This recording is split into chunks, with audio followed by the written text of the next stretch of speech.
South ఇండియాలోనే అతి తక్కువ ధరలకి రత్నాలనందించే ఏకైక సంస్థ 6JVR. గత కొన్నేళ్లుగా బెట్టింగ్ యాప్స్ తో చాలా కుటుంబాలు సర్వనాశనం అయిపోతున్నాయి. కొంతమంది డబ్బులు పోడగొట్టుకుంటే మరికొందరైతే ఏకంగా ప్రాణాలే పోగొట్టుకున్నటువంటి పరిస్థితి. ఏదైనా ఇన్సిడెంట్ జరిగినప్పుడు మనందరం స్పందిస్తున్నాము, మాట్లాడుతున్నాం, అంతటితో వదిలేస్తున్నాం. కానీ అవి మాత్రం కంటిన్యూ అవుతూనే ఉన్నాయి. దాన్ని ఎవ్వరూ పట్టించుకున్న పాపాన పోలేదు. కానీ ఒక బాధ్యత కలిగినటువంటి వ్యక్తిగా ఐపీఎస్ ఆఫీసర్ అయ్యి ప్రజెంట్ ఆర్టీసీకి ఎండీగా ఉన్నటువంటి సజ్జనార్ గారు say no to betting apps అంటూ తన గళం విప్పారు. దాంతో అందరిలో చలనం వచ్చింది. ఎక్కడైతే ప్రాబ్లం ఉందో వాటన్నిటినీ సరిచేయాలని దేశం తీసుకున్నట్టుంది. అందుకే చాలామంది ఇన్ఫ్లుయెన్సర్స్, యూట్యూబర్స్ మీద కేసులు రిజిస్టర్ అయ్యాయి. లైక్ హర్ష సాయి, బెట్టింగ్ సన్నీ, బయ్యా సన్నీ యాదవ్, అలాగే లోకల్ బాయ్ నాని, ఇలా చాలామంది మీద కేసులు రిజిస్టర్ అయ్యాయి. కొంతమందిని అరెస్ట్ కూడా చేశారు. ఇంకా అనేక మంది ఇన్ఫ్లుయెన్సర్స్ బయటకు వచ్చి మేము చేస్తున్నది ఇంతకుముందు గతంలో చేశాము, అది తప్పు, ఇంకోసారి బెట్టింగ్ యాప్స్ ప్రమోట్ చెయ్యము అని చెప్పేసి మాట్లాడుతూ ఉన్నారు. వీటన్నిటికీ కారణం ఏంటంటే కేవలం సజ్జనార్ గారే. ఆయన ఈరోజు బయటకు వచ్చి మాట్లాడబట్టే ఇది ఇంత పెద్ద ఇష్యూ అయ్యి అందరిలో కదలికలు తీసుకొచ్చింది. ఇది ఒక ఉద్యమంలాగా కొనసాగితే బెట్టింగ్ యాప్స్ అనేవి మొత్తం కంప్లీట్గా ఇరాడికేట్ అయిపోతే సొసైటీ నుంచి బాగుంటుందనేది ఆయన ఆలోచన కాదు, అది అందరి ఆలోచన కూడా. అది జరగాలని చెప్పి మనం కూడా కోరుకుందాం. ప్రస్తుతం మనతో పాటు సజ్జనార్ గారు ఉన్నారు. ఒకసారి ఆయనతో మాట్లాడదాం. అసలు బెట్టింగ్ యాప్స్ అంటే ఏంటో కూడా తెలియని వాళ్ళు ఉన్నారు కొంతమంది. అయితే ఒకసారి సార్తో మాట్లాడి అన్నీ క్లియర్గా తెలుసుకుందాం. సార్ నమస్తే. ఒక గొప్ప కార్యక్రమాన్ని మీరైతే ముందుకు తీసుకొచ్చారు సార్. మీరు నిజంగా ఇప్పుడు ఆర్టీసీలో ఉన్నారు. ఆర్టీసీని ఎంత ప్రక్షాళన చేశారో, ఆర్టీసీని ఎలా ముందుకు తీసుకుపోతున్నారు, ప్రగతి రథ చక్రాలు అంటాం మనం ఆర్టీసీని, దాన్ని నిజంగానే అలా నడిపిస్తూ పోతున్నారు. సేమ్ టైము బాధ్యతను కూడా మర్చిపోకుండా ఒక ఐపీఎస్ ఆఫీసర్గా మీరు ఏం చెయ్యాలో అవన్నీ చేస్తూనే ఉన్నారు ఎప్పటికప్పుడు. ఇలాంటి సంఘటనలు అయితే మరీ ముఖ్యంగా మీరు స్పందిస్తూ ఉంటారు. చాలా బాగా అనిపిస్తుంది సార్. మీ వల్లనే ఈరోజు బెట్టింగ్ యాప్స్ అనే వాటి గురించి చర్చ మొదలైంది. దాని గురించి ఏం చేస్తే బాగుంటుంది అనేది అందరూ మాట్లాడుతున్నారు. చర్యలు కూడా స్టార్ట్ అయ్యాయి. సో అసలు బెట్టింగ్ యాప్స్ అనేది కొంతమందికి అసలు తెలియదు అంటే కూడా నాకు ఆశ్చర్యం అనిపించింది సార్. కొన్ని వందల కుటుంబాలు దీనివల్ల నాశనం అయిపోయినాయి ఉన్నాయి. ఈరోజు ప్రాణాలు పోగొట్టుకున్నారు, డబ్బులు పోగొట్టుకున్నారు, కుటుంబాలు మొత్తం ఏడుస్తున్నటువంటి పరిస్థితి ఉంది. అసలు బెట్టింగ్ యాప్స్ అనేవి ఎట్లా క్రియేట్ చేస్తారు సార్? అసలు బెట్టింగ్ యాప్స్ ఏంటి, దానివల్ల ఎంత లాభపడతారు పెట్టిన వాళ్ళు కానీ, లేకపోతే కొంతమంది సైబర్ నేరగాళ్ళు కూడా యూజ్ చేస్తున్నారు బెట్టింగ్ యాప్స్ని. సో వీళ్ళంతా ఎంత లాభపడతారు, అసలు వీటిని ఎట్లా తీసుకొస్తారు సార్ చెప్పండి ఒకసారి. అంటే గత ఒక 4-5 నెలల నుంచి నేను కూడా కంటిన్యూస్గా దీనిపైన ట్వీట్ చేయడం జరుగుతుంది. బేసిక్లీ చాలామంది మీరు అన్నట్లు చాలామంది బలి అయిపోయినారు, చాలామంది డబ్బులు పోగొట్టుకున్నారు.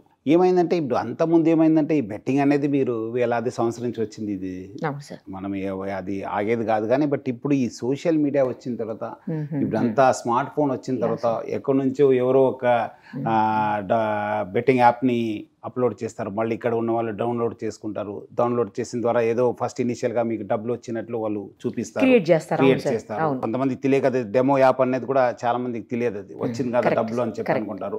కొంతమంది ఇది ఒక నెక్స్ట్ స్టెప్ తీసుకెళ్ళడానికి మన సోషల్ మీడియా ఇన్ఫ్లుయెన్సర్ ఉన్నారు, కొంతమంది సెలబ్రిటీస్, వాళ్ళ ద్వారా కూడా ప్రమోట్ చేయడంతో పబ్లిక్లో చాలా వెళ్ళిపోయింది. ఎందుకంటే ఇప్పుడు సోషల్ మీడియా ఇన్ఫ్లుయెన్సర్స్ ఉన్నారు, వాళ్ళు ఏమంటే నాకు ఫాలోవర్స్ ఉన్నారు, నేనేం చెప్పిందే వింటారు, నేను చెప్పిందే నడిచిపోతుందని చెప్పి చాలామంది వాళ్ళ ఫాలోవర్స్కి మీరు డబ్బులు సంపాదించాలి, మీరు కూడా బాగుపడాలి, మీరు నాతోనే మీరు కూడా ఎదగాలి అని చెప్పి వాళ్ళకి ఏదో ప్రలోభ పెట్టి వాళ్ళందరూ కూడా దింపడం జరుగుతుంది.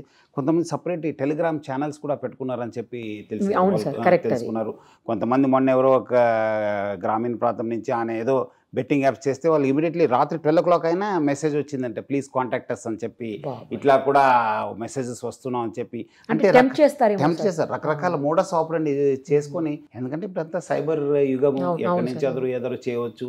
సో కొంతమంది దీనికే అట్రాక్ట్ అయ్యి చాలామంది నష్టపోతున్నారు. అదేవిధంగా కొంతమంది ఈ ఒక యాప్ క్లోజ్ చేస్తున్నారు, ఇంకోటి యాప్ చేస్తున్నారు, ఇంకోటి యాప్ క్లోజ్ చేస్తారు, ఇట్లా కూడా మల్టిపల్ యాప్ చేసి అందుకే ఈరోజు చాలా వేలాది యాప్స్ ఉన్నావు ఈ బెట్టింగ్ యాప్స్. ఏది కరెక్టు ఎక్కడ ఏమనేది కూడా ప్రజలకు తెలియనంత పరిస్థితి లేదు. బట్ మొత్తం మీద ప్రజలు నష్టపోతున్నారు, ముఖ్యంగా యూత్ నష్టపోతున్నారు. చాలామంది ఫ్యామిలీస్ రోడ్డు పైన వచ్చేసారు. సార్ మీరు ఈ ఉద్యమాన్ని తీసుకురావడానికి ఏంటి సార్ రీజన్? మీరు ఎందుకు ఇంతగా గళం విప్పారు దీనిపైన? అంటే అదే చెప్పాను కదా, లాస్ట్ ఒక ఈ అంతకుముందు కొంచెం ఈ డిజిటల్ అరెస్ట్, సైబర్ క్రైమ్ దానిపైన చేసుకుని తర్వాత అది కొంచెము తగ్గుముఖ పట్టింది. ప్రైమ్ మినిస్టర్ మాట్లాడిన తర్వాత గతంతో పోలీస్ కూడా బాగా చేశారు అన్ని చోట్ల. తర్వాత ఏమైందంటే ఈ స్లోగా మీ రోజు నేను పేపర్ చదివినప్పుడు అంతా మెసేజ్ న్యూస్ చూసినప్పుడు అంతా అక్కడ చనిపోయినారు, ఇక్కడ చనిపోయినారు, నిజామాబాద్లో 3 చనిపోయినారు, మైసూర్లో 3 చనిపోయినారు, ఇక్కడ చనిపోయినారు, ఇక్కడ వాళ్ళు డబ్బులు పోగొట్టుకున్నారు. వీళ్ళు యూత్ కూడా ఫాదర్ బ్రదర్ కూడా బాగా హెరాస్ చేస్తున్నారు అని చెప్పి ఈ కథనం రావడంతోనే అనిపించింది లేదు దీనిపైన కూడా కొంచెం వీళ్ళు స్టార్ట్ అవేర్నెస్ అని చెప్పి అప్పుడు లాస్ట్ డిసెంబర్ నుంచి ఆల్మోస్ట్ నవంబర్ డిసెంబర్ నుంచి we started tweeting all those thing. At least పేపర్లో వచ్చింది, మీ లాంటి న్యూస్లో వచ్చింది, we started so that at least create awareness అని చెప్పి దాంతోడుగా కొంచెం మూమెంటం కూడా పిక్ కావడం జరిగింది. సో దెన్ వీ థాట్ చాలామంది కూడా అప్పుడు స్పందన చేశారు, లేదు సార్ మీరు ట్వీట్ చేస్తున్నారు, ఇది కరెక్ట్, చాలా పాతుకుపోయింది, చాలా లోతుకి వెళ్ళిపోయింది గ్రామీణ ప్రాంతంలో, మనం ఏమో చేయాలన్నప్పుడు కొంతమంది మన వాళ్ళు కూడా కలిసి then we started this say no to betting apps అని చెప్పి తీసుకోవడం జరిగింది. పబ్లిక్ కూడా బాగా స్పందించారు, ఎందుకంటే పబ్లిక్ కూడా తెలియదు ఏం చేస్తే బాగుంటుందని, ఎవరో ఒకటి లీడ్ చేయాల్సి వస్తుంది. సో ముఖ్యంగా మన చాలామంది సోషల్ మీడియా ఇన్ఫ్లుయెన్సర్స్ కూడా అందరూ చెడ్డ వాళ్ళు ఏం కాదు, కొంతమంది మంచి వాళ్ళు ఉన్నారు, వాళ్ళు కూడా దే హావ్ ఫాట్ ఇట్, వాళ్ళు కూడా నష్టపోయినారు, వాళ్ళు కూడా అందుకు మనం ఇట్లా చేయాలని చెప్పి వాళ్ళు కూడా చేస్తున్నారు. కొంతమంది ఏదో డబ్బులు చేసుకున్నారు, కానీ వాళ్ళు మీరు అన్నట్లు డెఫినెట్లీ వాళ్ళు చట్టం తన పని చేయాల్సి వస్తుంది. ఈ రోజు కాకపోయినా రేపైనా మళ్ళీ కొంతమంది పైన కేసు అవుతుంది, చాలామంది వాళ్ళు కూడా తెలిసిపోయింది. ఇప్పుడు అంతే ముఖ్యంగా మనం అంతకుముందు జరిగిన సంఘటన కూడా ఇంకా లోతుగా ఇన్వెస్ట్ చేయాల్సిన అవసరం వచ్చింది. ఇప్పుడు జస్ట్ మన వాళ్ళు అట్లానే వదిలేశారు, అవేదో normal suicide case, normal cheating case అని చెప్పి, బట్ ఐ థింక్ లోతు కూడా ఇన్వెస్టిగేట్ చేయాల్సిన అవసరము టైం వచ్చిందేమో అనిపిస్తుంది. ఇప్పుడు మీతో కొంతమంది కూడా మాట్లాడినట్టున్నారు సార్, ఇన్ఫ్లుయెన్సర్స్, నా అన్వేషి లాంటి వాళ్ళు కూడా మీతో మాట్లాడారు, సపోర్ట్ చేస్తున్నారు, మాట్లాడారు, చాలా మంది మాట్లాడుతున్నారు, చాలా మంది మధ్యలో పర్మిషన్ అడుగుతున్నారు, యాజ్ ఇఫ్ దట్ ఏదో ఇదో నేను అన్నాను, నా పర్మిషన్ లేదు, ఇది it's a societal cause, so anybody can fight, anybody can take up, మీ వంతు మీ కృషి చేయండి. ఎందుకు సార్ పర్మిషన్? అంతే, నేను అదే అన్నాను, నా పర్మిషన్ ఏం అవసరం లేదు, ఏదో మనం so I said that there is no need, మీరు ఫైట్ చేసుకోండి, మీరు మీ ఫాలోవర్స్లో అవేర్నెస్ తీసుకోండి, కొంతమంది మిగిలిన ఇట్స్ ఎ గ్రేట్ అచీవ్మెంట్ అని చెప్పి చెప్పడం జరిగింది. కాదు సార్, ఇప్పుడు కేవలం డబ్బు కోసమేనా, లేకపోతే దీన్ని ఏమన్నా ప్రమోట్ చేస్తే వాళ్ళకి ఇంకా వేరే ఏమన్నా బెనిఫిట్స్ కూడా ఉంటాయా సార్? డబ్బులే మళ్ళీ వేరే ఏమో ఉండదు, వాళ్ళకు డబ్బులే వస్తుంది కదా, వాళ్ళు ఎంత ప్రమోట్ చేసి ఎంత డబ్బులు వస్తుంది అంత వీళ్ళకి కమిషను, వీళ్ళకు రకరకాల రీతి అడ్వాంటేజ్ వస్తుంది, వాళ్ళకి బెనిఫిట్స్ వస్తుంది, వాళ్ళు లాభం పొందుతారు. చాలా ఎక్కువ మొత్తంలో ఇస్తారు అని చాలా ఎక్కువ మంది, ఎందుకంటే ఇప్పుడు నాకు కూడా తెలిసింది, చాలా మంది వాళ్ళు ఎక్కడ ఉన్న వాళ్ళు ఎక్కడో స్థాయి, అందుకు వాళ్ళు చూస్తుంటే వాళ్ళు మంచి కొత్త బండిని కూడా కాల్చేస్తున్నారు, అదే అర్థం కావట్లేదు, విసిరేస్తున్నారు, అంటే వాళ్ళు must have earned lot of money, ఇట్లా డబ్బులు చూపిస్తున్నారు ఇట్లా ఉందని చెప్పి విసిరేయటం ఏంటేంటో చేస్తున్నారు సార్. కొంతమంది మాట్లాడుతుంటే వింటున్నాం సార్, నేను చేయకపోతే ఇంకొకటి చేస్తారు అంటే వేరే వాళ్ళు చేస్తున్నారు నేను కూడా చేయాలని చెప్పారు, తప్పది. అంటే మెయిన్ వాళ్ళకు ఉన్న ఫాలోవర్స్ని మనం ఏం చేస్తే నడుస్తుందనే ఒక ధీమాలో ఉన్నారు. అది వాళ్ళు ఇప్పుడు అందుకు అడిగాను నేను అందరికీ, ఎవరెవరు ఫాలో చేస్తున్నారు అన్ఫాలో చేయండి, సో దట్ అప్పుడు అర్థమవుతుంది, నాకు ఇంతమంది ఫాలోవర్స్ ఉన్నారు, ఇంత తగ్గిపోయిందంటే అప్పుడు అనిపిస్తుంది అమ్మో public is not with us అనేది వాళ్ళకి అర్థమవుతుంది, లేదంటే వాళ్ళు they'll take them for granted.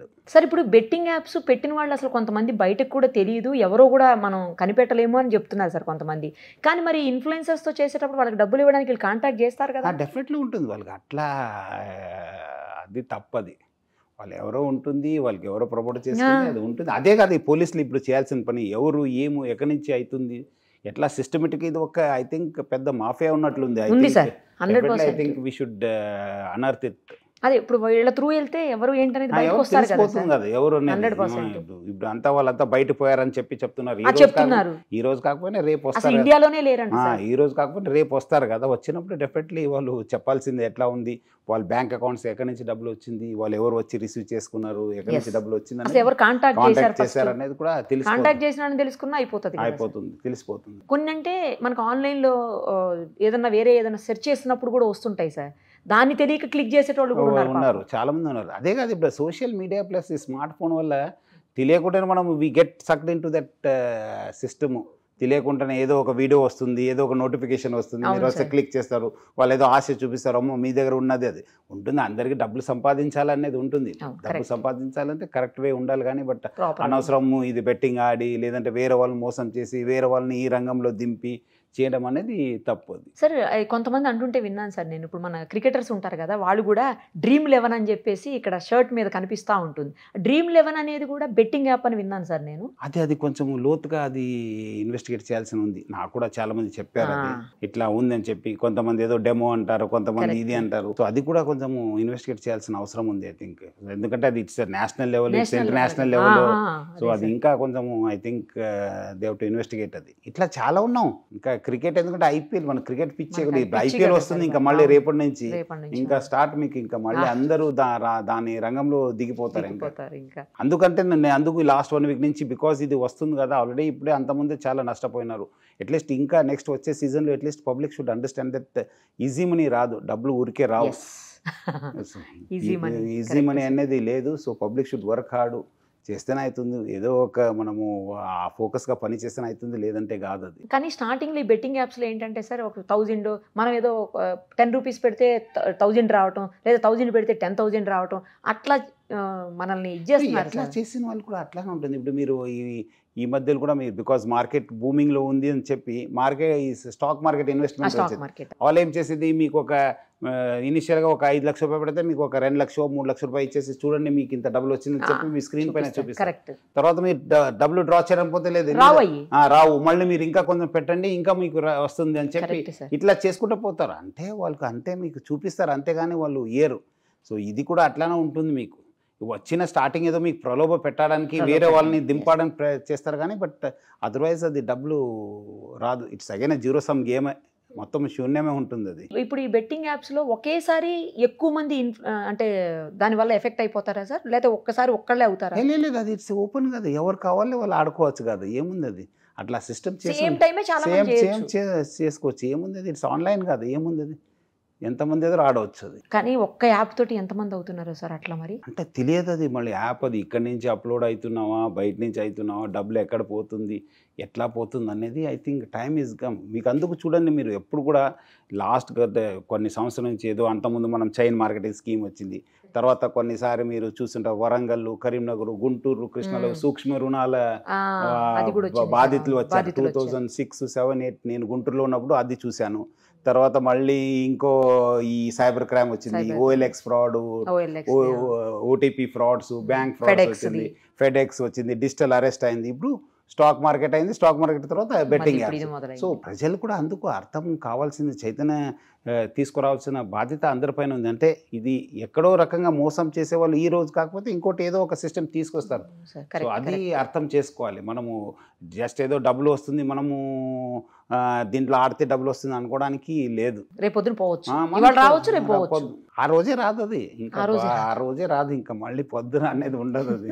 కానీ ఈ బెట్టింగ్ యాప్స్ వల్ల అంటే ఇంకా ఏం చేయాలో తెలియక డబ్బులు పోగొట్టుకుని చనిపోతున్నారు కదా సార్. అది అంటే ఇది విసియస్ సర్కిల్. ఇప్పుడు ఏం చేశారు, డబ్బులు ఫస్ట్ నా దగ్గర ఉండే డబ్బులు పెడతాను, తర్వాత పేరెంట్స్ని స్టార్ట్ చేస్తాను. పేరెంట్స్ అయిన తర్వాత అయిపోయింది, బ్రదర్స్ సిస్టర్స్ దగ్గర పోతారు, నెక్స్ట్ రిలేటివ్స్ దగ్గర పోతారు, రిలేటివ్స్ దగ్గర అయిపోయిన తర్వాత ఫ్రెండ్స్ దగ్గర పోతారు, ఫ్రెండ్స్ అయిపోయిన తర్వాత బ్యాంక్స్ తర్వాత ఇప్పుడు ఈజీ లోన్ యాప్స్. సో మీ అంతకుముందు చెప్పినట్లు ఈ సూక్ష్మ రుణాలు అంతా అయిపోయిన తర్వాత మధ్యలో నేను సైబరాబాద్ కమిషనర్ ఉన్నప్పుడు లోన్ యాప్స్, అప్పుడు కూడా మనమే బయట తీసాం. అప్పుడు మనం చేసిన తర్వాతనే తెలిసిపోయింది లోన్ యాప్స్ అనేది ఏమనేది. సో ఇప్పుడు అదే మళ్ళీ లోన్ యాప్స్ వీళ్ళకి అందరికీ లోన్ ఇస్తున్నారు. వీళ్ళకు 5,000, 10,000, 20,000, 50,000 జస్ట్ ఈజీ లోన్ కదా, అది తీసుకుని మళ్ళీ అదే ఆ విష సర్కిల్లో పడిపోతున్నారు పబ్లిక్. అదే అర్థమైతే లేదు వాళ్ళకి. వీళ్ళకి ఏమైనా కనెక్షన్ ఉండొచ్చు సార్ లోన్ యాప్స్ కి, బెట్టింగ్ యాప్స్? అది చూడాలి, చెప్పలేము కదా సార్, చెప్పలేము. అది ఇట్స్ కరెక్ట్ కూడా ఉండొచ్చు. వాళ్ళే ప్రమోట్ చేసి వాళ్ళే ఇచ్చి మళ్ళీ దింపడం కూడా ఇట్స్ పాసిబిలిటీస్ దేర్. అంత టెక్నాలజీ యుగమమ్మా ఇది. Anything can happen. Correct sir. ఇప్పుడు వీళ్ళని పట్టుకోవాలంటే కూడా అంత ఈజీ కాదు అసలు. వీళ్ళు కనీసం ఐడీలు కూడా ఏముండవు, వేరే కంట్రీస్లో ఉంటారు, ఇది అసలు ఈజీ కాదు పోలీసులకు కూడా అని అంటున్నారు సార్. నిజమా? అంటే చూడాలి, మళ్ళీ ఏదో ఒక కేసుని శాంపుల్ కేసుగా చేసి మనము ఆ లాజికల్ ఎండ్కి తీసుకెళ్ళాలి. అంతకుముందు కూడా లోన్ యాప్స్ కూడా అదే అన్నారు. బట్ చివరికి మనం అంతా ర్యాకెట్ తెలిసింది, ఏజెంట్స్ బయటపడినారు, కంపెనీస్ ఎక్కడ ఉన్నా బయటపడినారు, వాళ్ళు చైనీస్ వాళ్ళు వచ్చి ఇక్కడ బిజినెస్ చేశారని తెలిసింది, వాళ్ళ యాప్ ఎవరు డెవలప్ చేశారని తెలిసింది. కొంత పిక్చర్ వచ్చింది, అంత ఏమో లేదు, కొంత పిక్చర్ వచ్చింది. ఆర్బీఐ కూడా కొన్ని గైడ్లైన్స్ ఇష్యూ చేసింది, చాలా మార్పు వచ్చింది. సో అట్లానే ఇది కూడా కొంచెము మార్పు వస్తుంది డెఫినెట్లీ. ఒకవేళ సార్ ఈ తయారు చేసిన వాళ్ళు ఎవరైతే యాప్స్ తీసుకొచ్చారో వాళ్ళు మన కంట్రీలో లేరు, వేరే కంట్రీస్లో ఉన్నారని మనం ఏం చేయలేమా సార్? చేసుకోవచ్చు, ఏముంది. మనం ఇన్వెస్టిగేషన్లో వాళ్ళ పేరు తీసుకొచ్చి మళ్ళీ మనం అగైన్ వాళ్ళపైన ఛార్జ్ షీట్ వేసి మళ్ళీ మనం తీసుకోవచ్చు. అంటే కొంచెం లెంతీ ప్రాసెస్ కానీ బట్ డెఫినెట్లీ చేసుకోవచ్చు. చేయొచ్చా సార్? చేయొచ్చు. ఇప్పుడు ఈ ఎవరైతే ఇన్ఫ్లుయెన్సర్స్ కొంతమంది యూట్యూబర్స్ ఉన్నారో వీళ్ళు ఇప్పుడు మన కంట్రీలో కూడా లేరు సార్. ఈ చేసిన వాళ్ళు బెట్టింగ్ యాప్స్ని ప్రమోట్ చేసిన వాళ్ళు మన కంట్రీలో లేరు, వేరే కంట్రీలో ఉన్నారు. వాళ్ళని తీసుకురావచ్చా సార్ ఇప్పుడు? డెఫినెట్లీ తీసుకురావచ్చు. ఏముంది, కేసు నమోదు చేసి ఛార్జ్ షీట్ అంటే ఇన్వెస్టిగేషన్లో వాళ్ళ పాత్రం తీసుకురావాలి. మనం వాళ్ళ పాత్రం ఉంది, వాళ్ళ పైన ఛార్జెస్ ప్రూవ్ అయినామని చెప్పి ఉంటే మన పోలీసులు కోర్టుకి ఇస్తే కోర్టు మళ్ళీ NBW, అది మళ్ళీ CBI, ఇంటర్పోల్ ఆ ప్రొసీజర్ ప్రకారం మనం తీసుకురావాలి. ఇంటర్పోల్ కూడా ఎంటర్ అవ్వాల్సిందే అంతేలే సార్. వేరే కంట్రీ మరి అయితే సాధ్యమే ఏమి ఇంపాసిబుల్ తప్పించుకుంటాం అనేది అయితే లేదు. ఎక్కడున్నా మనము తీసుకురావచ్చు. కాకపోతే కొంచెం టైం పడుతుంది అంతే. ఇంకా ఈ బెట్టింగ్ యాప్స్ తయారు చేసే వాళ్ళకి మీరు ఏం చెప్తారు సార్? అలాగే బెట్టింగ్ యాప్స్లో బలైపోతున్న వాళ్ళకి ఏం చెప్తారు? వాటిని ప్రమోట్ చేసే వాళ్ళకి ఏం చెప్తారు? 3 చెప్పండి సార్. సో ముఖ్యంగా ఈ బెట్టింగ్ యాప్స్ ప్రమోట్ చేసేవాళ్ళు కావచ్చు, తయారు చేసేవాళ్ళు కావచ్చు, ఇట్స్ అ ఇల్లీగల్ యాక్టివిటీ. ఈ రోజు కాకపోయినా చట్టం తన పని చేయాల్సి వస్తుంది.